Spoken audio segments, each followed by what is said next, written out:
Welcome to Capitol Catch-Up, the podcast that brings you a clear, in-depth look at what's happening on Capitol Hill. I'm Victor. And I'm Lenny. Today we're unpacking a packed docket of Senate bills, a handful of nominations, and a couple of notable entries in the congressional record. We'll explain why each measure matters and how the legislative process works, so you can see the real-world impact on everyday Americans. Let's start with the Senate Bill 874, the Expanding Whistleblower Protections for Contractors Act of 2025. This bill widens the definition of protected whistleblowers to include contractors, subcontractors, grantees, and their employees. Historically, whistleblower statutes covered only federal employees, leaving a large segment of the federal workforce, private contractors, without clear safeguards. By prohibiting any form of retaliation for reporting gross mismanagement, waste, abuse of authority, or serious threats to public health and safety, the bill aims to foster a culture of accountability. The language also makes clear that these rights can't be waived by any employment agreement. For the average taxpayer, stronger whistleblower protections could mean earlier detection of fraud or safety hazards, potentially saving money and lives. Speaking of fraud, Senate Bill 1199, the SBA Fraud Enforcement Extension Act, extends the statute of limitations for fraud under pandemic relief programs from 5 to 10 years.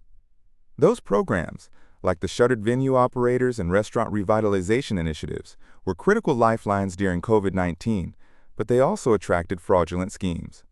Extending the clock gives the Department of Justice more breathing room to investigate and prosecute. The bill also requires the Attorney General to submit regular progress reports to Congress, adding a layer of oversight. If successful, we could see more recovered funds returned to the Treasury, which ultimately benefits taxpayers. Next up is Senate Bill 2232, the Expanding the Surety Bond Program Act of 2025. The Surety Bond Program, administered by the Small Business Administration, helps small firms secure government contracts by providing a financial guarantee. This bill would boost the program's funding from $6.5 million to $18 million, while also instituting a conditional 33% reduction in years when the SBA requests supplemental funds. The increased funding could open up more contract opportunities for small businesses, especially in underserved communities. The bill also mandates regular reporting to Congress and a Government Accountability Office study to streamline paperwork, steps that could reduce administrative burdens and speed up bond issuance. Turning to infrastructure, Senate Bill 2975, the Pipeline Safety Act of 2025, reauthorizes funding for the Pipeline and Hazardous Materials Safety Administration, $185 million for fiscal year 2026 and $207 million for fiscal year 2030. It adds risk-based inspections of in-service breakout tanks, updates the National Pipeline Mapping System, and strengthens whistleblower protections within the pipeline sector. The Act also addresses emerging gases like hydrogen and carbon dioxide, and it adds cybersecurity provisions for pipeline control systems. After high-profile incidents such as the 2010 Kalamazoo River spill, modernizing pipeline safety is a clear public safety priority. For communities living near pipelines, the Act promises tighter oversight and faster emergency response. Senate Bill 1318 bundles two very different initiatives. The first, the Foreign Intelligence Accountability Act, tightens oversight of the Foreign Intelligence Surveillance Act. It calls for monthly civil liberties reviews, harsher penalties for unauthorized queries, and better congressional access to foreign intelligence surveillance court proceedings. The second, the Anti-CBDC Surveillance State Act, bars the Federal Reserve from issuing a central bank digital currency or any similar digital asset. The intelligence provisions respond to long-standing concerns about privacy and the balance between national security and civil liberties. Historically, the FISA court has operated largely in secrecy. Monthly reviews could bring more transparency. The anti-CBDC clause reflects a broader debate about digital currencies. Some policymakers worry a government-issued digital dollar could enable unprecedented surveillance of financial transactions. Moving to veterans issues, Senate Bill 749, the Justice for ALS Veterans Act of 2025, extends increased dependency and indemnity compensation to surviving spouses of veterans who die from amyotrophic lateral sclerosis, regardless of how long the veteran had the disease. The eligibility date is set for deaths on or after October 1, 2022. For families already coping with the emotional toll of ALS, This financial support can be a lifeline, covering medical expenses and daily living costs. It also acknowledges the unique sacrifices of service members who developed this devastating disease. Postal safety gets a boost with Senate Bill 463, the Protect Our Letter Carriers Act of 2025. It authorizes $1.4 billion annually from 2025 through 2029 to upgrade collection boxes and replace outdated mail keys with electronic versions. It also creates a Department of Justice coordinator to oversee prosecutions of crimes against postal workers and calls for stricter sentencing. Postal employees are on the front lines of our mail system, and they faced increasing violence. Modernizing collection boxes and keys not only improves security, but also reduces the risk of theft and tampering. Stronger penalties send a clear message that attacks on carriers won't be tolerated. Agriculture exporters have a new tool in Senate Bill 743, the Ag Disputes Act. It establishes a joint agricultural trade enforcement task force to identify and eliminate trade barriers, with a focus on India's alleged WTO violations through price support programs. The task force will develop a strategy, report to Congress, and work with the President, the U.S. Trade Representative, and the Secretary of Agriculture. For American farmers, trade barriers can mean lost markets and lower prices. A coordinated enforcement effort could help level the playing field and protect farm incomes, which in turn supports rural economies across the country. Mental health in schools is addressed by Senate Bill 906, the Peer-to-Peer Mental Health Support Act. It directs the Secretary of Health and Human Services to run a pilot program that funds evidence-based peer support activities in secondary schools, provides training for students and staff, and connects participants to professional services. The program runs through September 2029 and requires an effectiveness evaluation and a congressional report.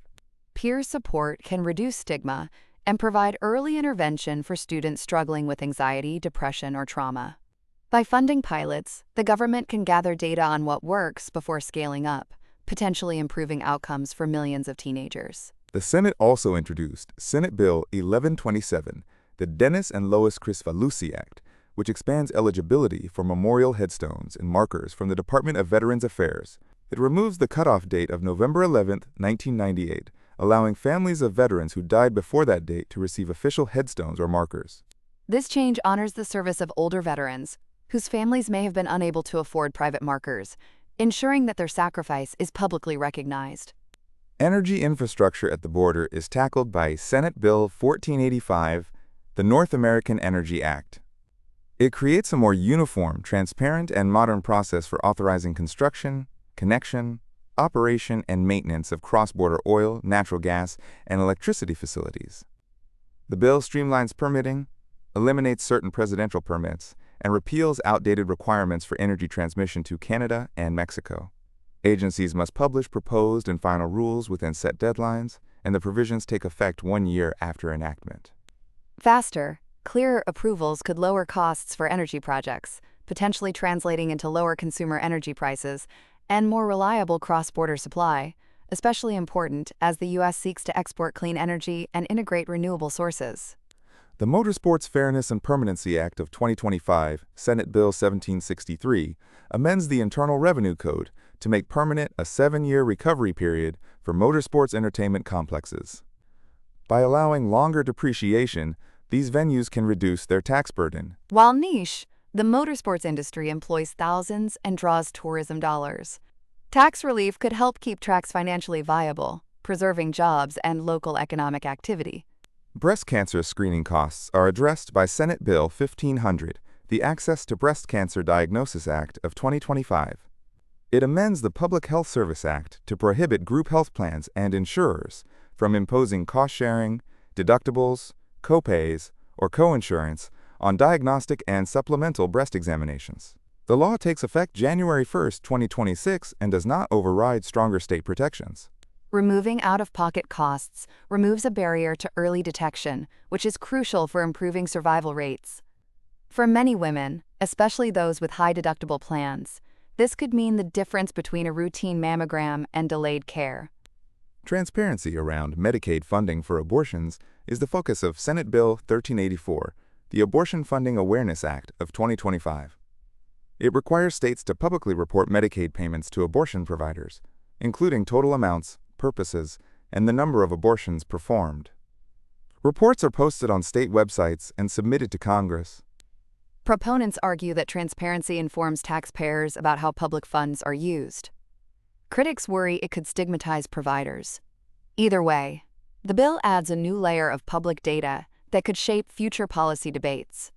Finally, Senate Bill 1547, the America the Beautiful Act, reauthorizes the National Parks and Public Land Legacy Restoration Fund through 2033 and raises its budget to $2 billion.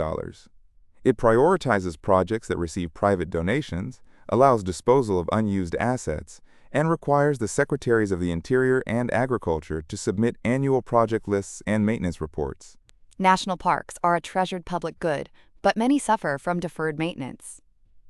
Increased funding and better reporting can help preserve trails, facilities, and ecosystems for future generations, supporting tourism and local economies. That covers the legislative side. Let's briefly walk through the process so listeners understand how these bills move forward. A bill is first introduced in either chamber. In our case, most of these started in the Senate. It is then referred to a relevant committee where hearings and markup occur. After committee approval, the full chamber votes. If the Senate passes a bill, it must also pass the House in identical form. Any differences are resolved in a conference committee. Once both chambers agree, the bill goes to the President for signature or veto. So far, the bills we discussed have cleared the Senate, but still need House action and the President's sign-off. Nominations follow a different path. The President submits a nominee. The Senate refers the nomination to the appropriate committee. Often the Judiciary or Foreign Relations Committee holds hearings and then votes to confirm or reject. Until confirmed, nominees like Robert Cicada for the ATF, William Trackman for Tanzania, Juan Rodriguez for Guatemala, and Darrell Owens for the OSCE remain pending. Turning to the congressional record, on April 28, 2026, the House and Senate held a joint session for an address by King Charles III. He highlighted the historic bond between the United States and the United Kingdom, referencing shared democratic values, common law traditions, and the semi-quincentennial of the Declaration of Independence. He also spoke about defense cooperation, NATO commitments, and the joint resolve to support Ukraine. That address underscores the diplomatic dimension of Congress, providing a platform for foreign leaders to speak directly to American legislators, reinforcing alliances that affect trade, security, and global policy. The day before, on April 27, 2026, the House held its regular session. Highlights included congratulating local heroes from the Boston Marathon, honoring a century-old family business in Altoona, and discussing a variety of bills, from the Dairy Pride Act on honest dairy labeling to the Medicare Advantage Improvement Act. Members also raised concerns about the President's proposed TSA budget cuts, introduced the Data Infrastructure Risk Reduction Act to protect data centers, and debated gerrymandering reforms. Those floor debates illustrate how Congress balances national issues, like cybersecurity and election integrity, with local recognitions and constituency concerns. It's a reminder that the legislative body is both a policy engine and a forum for community celebration. To sum up, we've covered a broad spectrum of legislation: stronger whistleblower safeguards, extended fraud enforcement, expanded small business bonding, modernized pipeline safety, intelligence oversight, a ban on a central bank digital currency, veteran and postal worker protections, agricultural trade enforcement, school mental health pilots, expanded veteran memorials, streamlined energy border approvals, tax relief for motorsports, cost-free breast cancer screening, Medicaid abortion funding transparency, and a major boost for national parks. All of these bills, if enacted, could touch everyday Americans, from the contractor who reports waste, to a small business winning a federal contract, to a student receiving peer support counseling, to a veteran's family receiving compensation, and to anyone enjoying a well-maintained national park. Keep an eye on the House's next actions, the President's signature, and the Senate confirmation hearings for the nominees we mentioned. Those are the moving parts that will determine which of these proposals become law. Thanks for joining us on Capital Catch-Up. Stay informed, stay engaged, and we'll be back soon with the next round of congressional developments. Until then, this is Victor. And Leanie, goodbye.